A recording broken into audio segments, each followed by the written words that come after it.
안녕하십니까.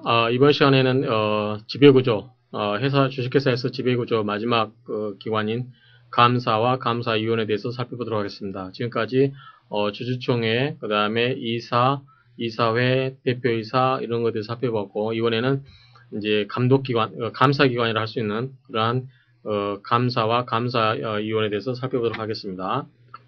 이게 이제 여러분들이 보시게 되는 전체적인 내용들인데, 이러한 내용들은 여러분들이 전체적으로 공부하실 때 한눈에 보시라고 이렇게 정리해 드린 거고요. 그 내용들을 하나씩 하나씩 풀어보면 다음과 같습니다. 자, 감사는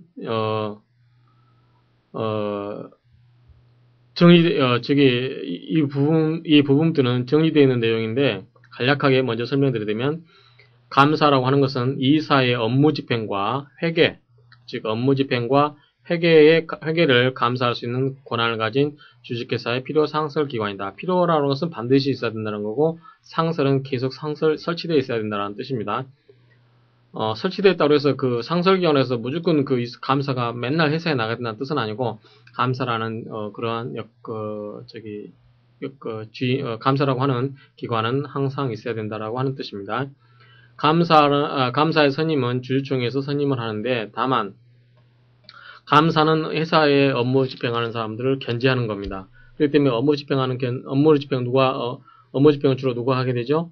회사에 대해서 출자한 대주주가 많이 합니다. 그렇기 때문에 그거에 대해서 견제를 하려고 하면 대주주가 회사의 업무 집행하는데 자꾸 감사가 주주가 딴짓을 많이 건다. 즉, 태클을 많이 건다. 그럴 경우에 불편합니다. 그래서 그러한 경우에 감사를 될 수 있으면 자기한테 말을 잘 듣는, 자기의 말을 잘 듣고 고분고분하고 그러한 사람을 감사로 쓰려고 합니다. 그렇기 때문에 상법에서는 그러한 사람의 의결권을 제한을 해서 3%를 초과하는 주식에 대해서는 감사를 뽑을 때는 의결권이 없는 것으로 봅니다. 그래서 그러한 경우에 대주주의 영향력을 감사에 한해서, 즉 감사는 그러한 사람을 견제하는 기관이기 때문에 그러한 감사를 선임함에 있어서는 3%를 초과하는 부분에 대해서는 의결권이 없는 것으로 하는 그러한 규정을 두고 있습니다. 그 다음에 임기는 역시 3년, 이사와 같이 3년이고요. 3년 내에 최종 결산기관한 정기총회 종결시까지 종료하고, 그 다음에 자격은 회사 및 자회사에, 이사는 안 되겠죠. 이사와 감사는 서로 견제해야 되는 관계인데, 이사이면서 감사이면 안 되겠죠. 마찬가지로 지배인도 안 되고, 기타 상업사용인의 직업 겸직이 불가능하다라고 하는 점이고요. 업무의 감사의 권한은 뭐가 있냐? 첫 번째가 아까 말씀드린 것은 업무 집행을 감사한다고 했죠. 그래서 감사는 이사의 직무 집행을 감사하고, 그래서 이사의 출석에서 의견도 말할 수 있지만 뭐는 없다? 의결권은 없다. 의결권은 없다. 이사의 출석에서 의견을 진술하지만 이사회 멤버가 아니기 때문에 의결권은 인정되지 않고, 그 다음에 그 이사의 의사록에 기명 날인하고 서명할 수 있는 권한이 있다.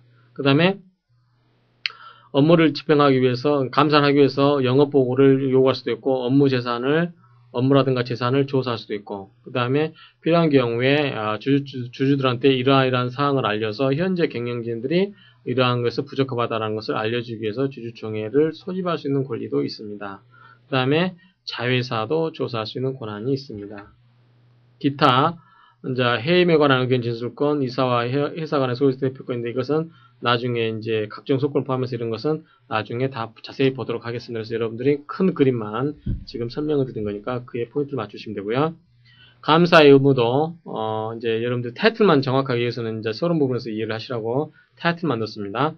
감사록을 작성해야 되고, 그 다음에 이사에 대한 보고 의무가 있고, 주주총회에 대한 의견 진술을 의무가 있습니다. 그래서 주주총회 가가지고 이러이러한 사항에 대해서 의견을 진술할 사항 의무가 있고요. 감사 보고서를 작성해서 제출해야 될 의무가 있고, 역시 마찬가지로 선관 의무가 있습니다. 그 다음에 감사의 책임은 이사의 책임과 마찬가지로 회사에 대한 책임하고 무엇에 대한 책임, 제3자에 대한 책임이 똑같이 인정이 됩니다. 똑같이 인정된다고 해서 그 동일한 책임 내는 게 아니고 책임 종류가 두 가지가 있다는 뜻입니다. 그 다음에 이제 감사위원회가 생겼는데, 감사위원회는 우리가 IMF 이후에 회사의 감사가 아까 말씀드렸다시피 대주주가 3%를 초과하는 주식에 대해서는 감사를 선임할 수 없도록 했지만, 실질적으로는 그 감사 자리가 나중에 이사로 가기 위한 징검다리 역할을 한다고 많이 인식을 했습니다. 그래서 회사 내에 있는 사람이 이사가 되기 전에 감사를 거치는 경우, 또는 이사이면서 이사가 또 감사를 거치는 경우, 그런 식으로 내부 직원이 하다 보니까 견제가 안 되겠죠. 왜냐하면 대표이사, 즉 대주주의 눈치를 볼 수밖에 없습니다. 예컨대 삼성그룹이라든가 삼성그룹에서 이건희 회장의 눈치를 안 볼 수가 없잖아요. 감사라고 하지만 그렇기 때문에 실질적으로 감사의 기능이 제 역할을 못하고 이사의 업무라든가 그러한 경우 부정한 행위에 대해서 제대로 견제를 하지 못하기 때문에 이 문제가 사내에 있기 때문에 그렇다라고 해서 이 사내를 배제하고 사회, 회사 밖에 있는 사람을 데리고 오면 회사를 좀 더 견제를 잘 할 수 있지 않을까 라고 해서 도입되는 게 뭐냐면 이 사회이사가 3분의 2 이상을 구성하고 사내이사가 3분의 1 이상을 두는 이렇게 구성하는 해서 회의체로 만들어 가지고 이것을 좀 감사의 기능을 제대로 해보자 라고 도입된 게 감사위원회입니다. 그래서 이 감사위원회를 설치하는 경우는 감사에 가름하기 때문에 둘 중에 하나만 설치를 해야 됩니다. 그래서 이 감사위원회는 이사회내 위원회라는 거. 이사회내 위원회, 이건 여러분들이 이미 이사회에서 공부를 하셨습니다. 그래서 이사회내 위원회는 뭐가 있었죠? 여러 가지 있었죠. 경영위원회, 뭐 이사후보 추천위원회, 뭐 환경위원회, 재무위원회 여러 가지가 있는데 그 중에 하나가 이 감사위원회다라고 말씀을 드렸습니다. 그래서 이것은 이 미국식 제도인데 이사회내 위원회 신분이 이사죠. 감사위원회 이사는 신분이 뭡니까? 이사입니다. 그래서 서로 견제가 안 돼야 되는데 이때는 견제가 미국에서는 잘 되고 있는 시스템이 있습니다. 그래서 이 IMF를 맡게 되면서 사회이사를 중심으로 하는 이 감사위원회가 도입됐다라고 하는 점, 그러한 점을 여러분들이 이해를 하시면 되고요. 그 다음에 감사위원회 운영 등은 이사회위원회와 운영과 동일하다. 왜? 이사회내 위원회에게 그렇기 때문에 그렇습니다. 감사위원회 권한은 뭐와 같다? 지극히 감사와 같다. 그 다음에 감사위원회 위원회 의무는 역시 선관 의무, 이사에 대한 보고 의무, 주총에 대한 의결 진술 의무, 감사록, 감사의 보고 작성 제출 의무 이런 것처럼 뭐와 같다? 감사의 의무와 같다라고 이해하시면 되고요. 책임도 감사에 대한 책임하고 회사에 대한 책임, 제3자에 대한 책임 이런 경우가 있는데 나중에 좀 보시면 똑같고 그다음 책임에 면제된 경우는 총주주의 동의로서 면제가 되고 2년 내에 책임이 해제되고 디피소송이 인정되고 이런 것은 여러분들이 이사의 책임과 관련해서 많이 봤던 내용입니다. 그러면 지금까지 개략적 내용을 설명을 드렸는데 이제 하나씩 자세하게 보도록 하겠습니다.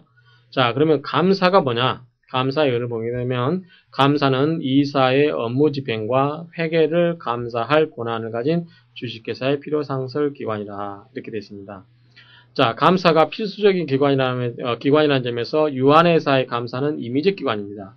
그래서 주식회사의 감사는 필수적 기관이지만 유한회사의 감사는 임의적 기관이라는 점이 다르고 그 다음에 상설적 기관이라는 점에서 임시적 기관인 검사인과 다르다. 자, 여러분들 검사인은 어디서 배웠죠? 주식회사 설립함에 있어서 변태 설립사항의 경우에 그러한 변태 설립사항을 제대로 만족을 했는지 그러한 것에 대해서 검사하는 사람을 둔다라고 했을 때 검사인이 나왔습니다. 그래서 그때 혹시 잊어버리신 분들은 주식회사 설립 관련해가지고 주식 변태 설립사항, 회사 변태 설립사항과 관련해가지고 그러한 체크를 했던 검사인 제도를 한번 다시 복습하시고요. 그 다음에 상법상의 감사는 상근임을 요하지 않는다. 제가 조금 전에 말씀드렸는데 상근이라고 하는 것은 감사가 꼭 회사에 상설이라고 하는 것은 그 감사의 그 기관은 항상 있어야 되지만 그렇다고 해서 감사가 회사에 맨날 출근해야 되냐 그렇다라는 뜻은 아닙니다. 그래서 상근임을 요하지 않는다라고 하기 때문에 회사에 반드시 출근을 매일 해야 되는 것은 아니다라고 하는 점입니다. 이러한 감사는 어디서 뽑느냐? 주총에서 선임한다고 했습니다. 주총에서 선임을 하고요. 이런 경우는 의결권 없는 주식을 제외한 발행 주식의 3%를 초과하는 주식을 가진 주주는 초과 주식에 대해서 의결권을 행사하지 못한다. 그 이유는 제가 조금 전에 설명드렸습니다. 대주주를 견제할, 대주주가 뽑아놓은 이사, 그러한 사람들이 업무를 집행함에 있어서 그러한 업무 집행하는 이사를 견제할 감사를 선임함에 있어서는 대주의 영향력을 없애기 위해서 3%를 초과하는 주식에 대해서는 의결권이 없다라고 하는 점입니다. 정관은, 자, 회사는 정관에 의해서 100분의 3보다 낮은 비율을 정하여 의결권 제한을 강화할 수는 있어도, 이게 무슨 말이죠? 자, 100분의 3이면, 100분의 3보다 나누면 100분의 1만 의결권을 행사할 수 있다. 정관에 이렇게 규정을 해놓는다고 하면, 자, 현재 어떤 회사의 주식을 10%를 갖고 있는 주주가 있습니다. 이 사람은 100분의 3일 때는 3%가 의결권이 가능합니다. 그렇지만 100분의 1로 해놓으면 1%만 의결권이 가능하죠. 몇 퍼센트는 사장되는 거죠? 9%는 행사할 수 없는 거고, 이때는 7%가 행사할 수 없는 거죠. 그렇기 때문에 이것은 의결권 행사를 어떻게 된다? 대주주한테는 불리한 거고, 일반 나머지 회사 입장에서 보면은, 또는 감사 입장에서 보면은 굉장히 강화한 거죠. 그래서 100분의 3보다 낮은 비율, 예컨대 1% 비율을 정해서 의결권 제한을 강화한다. 그렇죠? 의결권 제한을 더 무력화시킨다. 그죠? 강화할 수 있어도 높은 비율을 정하여 완화할 수 없다. 예컨대 100분의 3이라고 되어 있는데 이것을 100분의 10이라고 해가지고 10%까지 감사 선임할 때 의결권을 행사해 줄 수 없다라고 하는 겁니다. 그래서 100분의 3보다 높이는 건 안 되지만 100분의 3보다 낮춰가지고 대주주의 영향력을 없애는 것, 완화시키는 것, 감소시키는 것은 가능하다라고 하는 뜻입니다. 그 다음에 감사의 성명과 주민등록번호는 등기사항이고요. 이사도 마찬가지죠. 감사 선임의 효력과 시기는 주주총회 선임 결의에 따라서 회사의 대표기관이 임용계약에 청약을 하고 피선임자가 승낙할 때, 이것도 어디서 봤죠? 이사의 선임에 대해서 이미 공부를 다 했습니다. 종임은 대체로 이사의 경우와 동일한 거고요. 그 다음에 감사에 이제 결혼이 생겼을 경우, 인원수를 결한 경우는 주주총회를 소집해서 후임감사 선임해야 되고, 그 다음에 임기 만료 또는 사임으로 인해서 정원수를 결한 때는 새로 선임된 감사가 취임할 때까지 전임 감사의 권리 의무가 계속된다라고 하는 점. 감사는 이사와 마찬가지로 주주총회 특별결의에서 해임이 가능한데 이 경우에는 당해 감사는 주주총회에서 자신의 의견을 진술할 수가 있습니다. 그 다음에 회사가 해산하게 되면 이사는 어땠죠? 이사는 청산이 없어지고 청산이 생겼지만 감사는 여전히 존재를 해야만 됩니다. 그래서 청산회사의 감사는 여전히 필요하다라고 하는 점이 다른 점이고요. 감사가 종임을 한 경우, 감사가 끝내는 경우 이런 경우도 역시 등기사항이고요. 그 다음에 감사가 그 직무에 관하여 부정행위라든가 법령이나 정관에 위반한 중대한 사실이 있음에도 불구하고 주주총회에서 그 해임을 부결한 때는 소수주주의 100분의 소수주주가 그 1월 내에 그 감사 해임을 법원에 청구할 수 있다라고 한 점. 그래서 감사를 잘라야 되는데, 즉 감사를 해임해야 되는데도 불구하고 해임이 부결된 경우, 즉 감사가 법령이라든가 정관에 위반한 행위를 해서 회사에서 나가줘야 되는데 그렇지 않고 주주총회에서 계속 감사를 신임을 해가지고 업무를 계속할 수 있도록 한 경우, 그러한 경우는 역시 소수주주가 그 감사의 해임을 법원에 청구할 수 있다라고 하는 점, 그런 사유에서도 종임될 수 있다. 자, 감사 수라든가 자격에는 제한이 없습니다. 그렇지만 법인은 감사가 될 수가 없다라고 하는 점, 이것도 아마 여러분들이 이사와 관련해서 이미 보셨고요. 자, 임기는 취임 후 3년 내 최종 결산계획에 관한 정기총회 정결 시까지다. 이것도 이미 이사에서 설명을 드렸습니다. 그래서 이사의 그가 3년 내 최종 결산이기 때문에 그 어떤 취임하고 나서 3년만 딱 그만두는 게 아니고 만약에 3년째 정기총회가 늦어진다 그럴 경우는 그때까지 연장이 된다라고 했기 때문에 이미 설명드린 부분을 잘 참조하시면 되고요. 임기는 정관 또는 주주총회 결의로도 연장하거나 단축할 수가 없습니다. 그 다음에 아까 말씀드렸다시피 감사는 당해 회사 및 자회사, 그 회사뿐만 아니라 자회사의 이사라든가 지배인, 기타 사용인의 직을 겸직이 불가능하다라고 하는 점. 그 다음 모회사의 감사가 자회사의 감사를 겸하거나 모회사의 이사 등이 자회사 감사를 겸하는 것은 상관이 없다라고 하는 거죠. 자, 모회사가 있고 자회사가 있을 때 이 모회사 이사가 자회사 감사도 겸하고, 그러면 이 자회사는 결국은 누구의 지배를 받습니까? 모회사의 지배를 받습니다. 그렇기 때문에 견제를 받기 때문에 여기에 이사라고 해서 여기 이사가 여기 자회사의 감사가 돼가지고 자회사를 견제하는 것 역시 마찬가지로 가능하다라고 하는 뜻입니다. 그 다음에 감사는 한 명 이상이면 되고 두 사람인 경우에도 각자가 하는 겁니다. 각자가 독립된 감사기관을 하는 거고 그 직무 권한을 단독으로 하는 거지 합의해서 하는 게 아닙니다. 예컨대 감사를 2명을 뽑았다. 2명을 뽑았다. 그럴 때 이 감사 두 사람이 각자 자기가 그 권한을 행사하는 거지 두 사람이 합의해서 감사의 직무를 수행하라. 그것은 아니다라는 점. 이 점이 좀 조심할 점이고요. 감사의 보수에 관한 것은 이사의 보수와 같다. 어떻게 하죠? 이사의 보수는 어떻게 했죠? 주주총회에서 이사의 보수를 총액으로 결정할 수 있다고 그랬죠. 그런 것처럼 이 감사도 이사와 마찬가지로 주주총회에서 결정을 한다. 그 다음에 감사의 권한은 크게 두 가지 있다고 했죠. 업무 감사권이 있고 뭐가 있었죠? 회계 감사권이 있었습니다.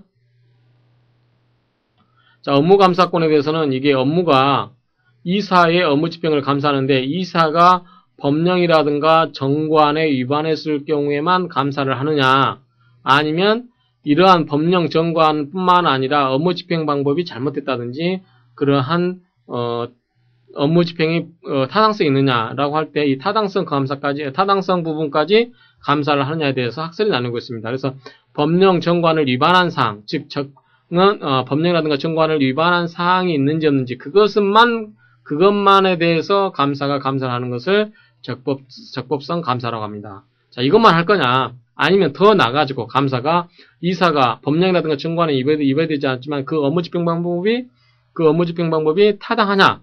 그러한 타당성 부분까지 감사를 할 거냐에 따라서 학설은 여러 가지가 나눠져 있습니다. 예컨대 적법성 감사설, 타당성 감사설, 절충설이 있는데 현재는 이제 적법성 감사뿐만 아니라 타당성 부분까지도 감사가 가능하다라고 이렇게 보는 겁니다. 그래서 원칙적으로 위법성 감사에 하나고 상법에 명문의 규정이 있는 경우에 하나서 그 타당성 부분도 감사할 수 있다라고 보는 게 다수설이다. 그래서 적법성뿐만 아니라 타당성 부분도 감사를 할 수 있다라고 하는 거고, 자, 감사의 업무감사권이고 두 번째는 이제 영업보고 요구권입니다. 그래서 영업보고 요구권하고 업무재산 조사권이 있는데, 먼저 영업보고 요구권이라고 하는 것은 감사는 언제든지 영업보고를 요구하고 회사의 업무라든가 재산 상태를 조사하는 것이 가능합니다. 이사가 감사의 요구를 거부하거나 조사를 방해한 때에는 과태료의 제재가 있고 감사는 필요한 조사를 할 수 없다는 뜻 및 그 이유를 감사 보고서에 기재를 해야만 합니다. 그 다음에 주주총회 소집 청구권이 있습니다. 자, 총회의 목적사항과 소집 이유를 기재한 서면을 이사회에 제출해서 총회 소집을 해야 됩니다. 만약에 감사가 이 주주총회 소집을 청구를 한 경우 이사회는 지체 없이 바로 총회 소집의 절차를 밟아야 되는데 그렇게 하지 아니할 때는 감사는 법원의 허가를 얻어서 스스로 감사 그 자체가 바로 총회를 소집할 수 있습니다. 그래서 많이 봤던 문장들이죠. 역시 이사에 관련된 내용하고도 이미 봤던 내용들입니다. 자, 모회사 감사의 자회사 조사권. 자, 아까 조금 전에 설명한 것처럼 이 모회사가 있고 자회사가 있을 때 모회사가 이렇게 자회사를 감사하는데 이 모회사의 감사는 자회사의 감사가 가능하다. 그래서 영업의 보고 요구권, 업무와 재산 상태 조사권, 그 다음에 이러한 것들이 다 가능하다. 그 다음에 해임에 관한 의견 진술권. 자, 감사를 해임하려고 했을 때 그 해임에 관해서 감사의 의견을 듣는 겁니다. 이사와 회사 간의 소외 회사 대표권, 이사의 보고 업무, 다 마찬가지고요. 그 다음에 이제 감사는 소권이 있습니다. 그래서 이 감사가 제대로만 운영이 된다고 하면 굉장히 막강한 이 권한을 행사할 수 있는 겁니다. 그런데 아까 말씀드렸다시피 감사가 어떤 이사로 승진하기 위한 거쳐가는 징검다리 기능으로 많이 봤기 때문에 이 감사 역할이 많이 부실했던 건 사실이다라고 하고 말씀드렸는데, 그러면 이런 감사는 어떠한 소송을 할 권한이 있느냐라고 하는 건데, 먼저 이사회 위법행위 유지 청구권. 자, 이건 아까 누가 할 수 있었죠? 소수주도 할 수 있었죠. 자, 유지의 방법에는 제한이 없으므로 구술이라든가 서면으로 해도 좋고 필요하면 소회에 의해서 할 수 있다. 이건 아까 조금 전에 배웠습니다. 유지 청구권은 소회에 의해서 하거나 소외의 방법을 할 수 있다라고 이미 이야기를 말씀드렸고요. 소재기권은 자, 회사 설립의 무효소, 신주 발행 무효에서 자본 감소 무효에서 합병 무효에서 분할 및 분할 합병 무효에서 주주총회 결의 취소에서 이러한 여러 가지의 어떤 소송권을 수행할 권리를 가지고 있습니다. 그러면 이제 이번에 그러한 권한이 있는 감사의 의무는 어떤 게 있느냐? 자, 감사는 감사록을 작성해야 되겠죠. 그래서 감사의 충실화를 기하기 위해서 감사에게 감사록 작성 의무를 부과하고 2에는 감사 실시 요령과 그 결과를 기재하도록 법정하고 감사를 실시한 감사가 기명 날인 또는 서명하도록 하고 있다. 그래서 감사록을 작성하게 함으로써 감사가 자기가 뭐 하고 있는지 그 사실을 제대로 인식하라라고 하는 거고요. 두 번째, 이사가 법령이라든가 정관의 위반 행위를 한 경우 또는 그러한 염려가 있을 경우 그러한 경우는 이사회에다 어떠어떠한 이사가 어떠어떠한 행위를 할 우려가 있는데 그 부분이 법령이라든가 정관에 위반할 소지가 있다 라고 해서 이사에 대해서 보고를 해라 라고 하는 거고, 두 번째는 이제 세 번째는 주주총회에 대한 의견 진술 의무가 있는데 이거는 뭐냐면 이사가 주주총회에 제출할 의안 및 서류를 조사하여 법령 또는 정관에 위반하거나 현저하게 부당한 사항이 있는지 여부에 관하여 그 의견을 진술한다. 자, 주주총회는 최고 의사결정기관이지만 이 주주총회에 가서 결정하는 건 누구다? 기본적으로 이 의사의 안건을 만드는 것보다 전부 이사에서 합니다. 어떤 사항에 대해서 이렇게 하자라고 승낙을 받는 거죠. 승인을 받는 거죠. 주주들로부터. 근데 이게 너무 이제 주주들은 되게 형식적으로 주주총회 와가지고 승인을 하기 때문에 이게 불합리하게 제대로 심사가 안 될 수가 있습니다. 그러한 경우에 이 이사의 이러한 사항들이 제대로 됐는지 감사가 감사를 해가지고 주주총회 가가지고 이사회가 제출한 이사의 안건에 이러이러한 문제점이 있다라고 이런 거를 주주총회에서 의견을 진술하게 함으로써 이사의 행태에 대해서 주주가 견제할 수 있는 그러한 시스템을 만들고 있는 것이죠. 그래서 이사가 주주총회에 제출할 의안 및 서류를 조사해서 법령이라든가 또는 정관에 위반하거나 현저하게 부당한 사항이 있는지 여부에 대해서 그 의견을 진술하도록 하고 있다라고 한 점입니다. 그 다음에 감사 보고서 작성 및 제출 의무, 재무제표와 부속 명세서, 영업보고서를 정기총회 6주 전에 이사로부터 제출받아서 이 감사 보고서를 작성해가지고 받은 날로부터 4주간 내에 이사회에 제출합니다. 그래서 이렇게 재무제표가 제대로 됐는지, 물론 아까 회계감사가 있다고 했기 때문에 재무제표가 제대로 작성됐는지 거기에 대해서 누락이 없는지 그러한 사항들에 대해서 감사가 그러한 감사를 수행하도록 하고 있는 거죠. 그 다음에 감사 의무 중에 선관주의 의무가 있는데 선관 의무라는 것은 역시 감사도 회사로부터 이 회사 주총에서 내 대신 이사를 잘 견제를 하고 감독을 해달라고 주주로부터 위임을 받은 거죠. 그래서 이 수임인으로서의 지위를 갖고 있기 때문에 역시 수임인으로서의 선관주의 의무를 부담하고 다만 업무집행권이 없으므로 충실의무라든가 경업피지 의무, 자기거래 음주는 없다라고 하는 건데 이것은 전부보다 업무집행권을 전제로 하는 거죠. 그래서 감사는 업무집행하는 게 아니고 이사가 하고 업무집행을 하는 이사에 대해서 견제를 하기 때문에 감사는 업무집행권을 전제로 하는 충실 의무라든가 경업피지 의무, 자기거래 금지 의무는 없고 단지 뭐만 있다? 선관주의 의무만 있다라고 하는 거고. 그다음에 비밀 유지 업무는 이사뿐만 아니라 감사 또는 회사의 직원들도 다 마찬가지죠. 퇴사하면서 회사의 업무와 관련해서 알게 된 지득한 그러한 사실에 대해서 퇴임 후에 발설하지 않는다라고 하는 여러분들이 아마 그러한 각서를 많이 써보셨을 겁니다. 그런 뜻입니다. 그래서 감사는 재임 중뿐만 아니라 퇴임 후에도 직무상 알게 된 회사의 영업상 비밀을 누설해서는 아니 된다라고 하는 겁니다. 그러면 이제 감사의 회사에 대한 책임은 뭐냐? 자, 첫 번째가 회사에 대한 손해배상 책임이 있고, 그 다음에 3자에 대한 책임이 있다. 요거는 이사의 책임과 똑같은 구조죠. 자, 감사가 그 임무를 했던 때 연대해서 책임을 진다. 채무 불이행설, 그 다음에 법정 책임설이 있는데 다수설과 판례는 위임계약상의 선관주의 의무 위반으로 인한 채무 불이행 책임을 따르고 있다. 역시 이 부분도 이사의 책임 부분에서 살펴봤습니다. 제3자, 이것도 마찬가지 이사의 책임 부분에서 악의 또는 중대한 과실이 있으면 제3자에 대해도 연대하여 손해배상 책임이 있다. 이사도 책임이 있으면 이사와 감사도 연대한다라고 하는 점, 이건 여러분들이 다 익히 들어서 아신 내용들일 겁니다. 그 다음에 이런 감사의 책임은 누가 추궁하냐라고 했을 때 역시 회사가 추궁하고 그 다음에 소수주주가 추궁을 한다. 책임 면제는 총주주의 동의로 책임이 면제가 가능하다. 그때 이 동의 의미는 주주총회를 거치하는 것은 아니고 개별적 동의로도 가능하다. 그래서 개별적 동의 또는 묵시적 동의로도 얼마든지 가능하다라고 하는 거고, 책임의 범위는 구체적 개별적 책임이어야 된다.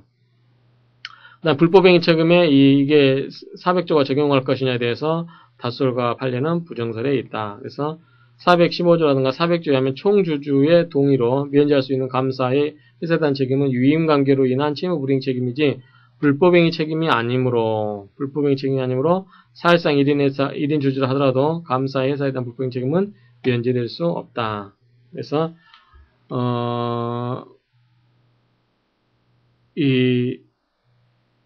이게 이제 판례의 견해라는 거, 이런 점을 여러분들이 이해하시면 되겠습니다. 그래서